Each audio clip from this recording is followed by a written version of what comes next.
The story of the vanishing hitchhiker is one that exists all over the world, and most people tend to know.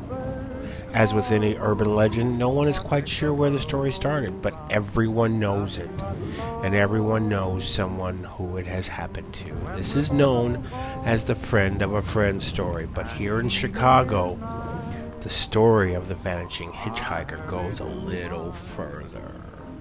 The story of the vanishing hitchhiker always begins with someone stopping to pick up a beautiful young lady hitchhiking on the side of the road. The young girl climbs in the back seat of the car and passes along an address before falling into a deep silence. When the driver arrives at the house, he discovers that the woman has disappeared.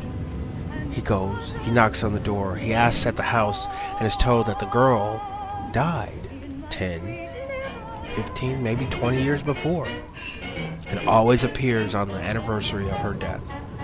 The story has dozens of versions around the world, and in Chicago, the vanishing hitchhiker story is known as Resurrection Mary.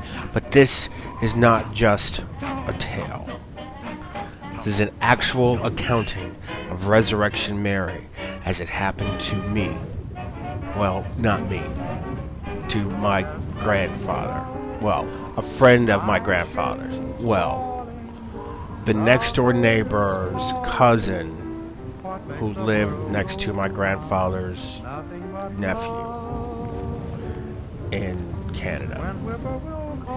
But I was told the story here in Chicago, about Chicago, when he was visiting from Canada in Chicago, and it goes a little something like this. Wrote a song about it. Like to hear it? Here it goes.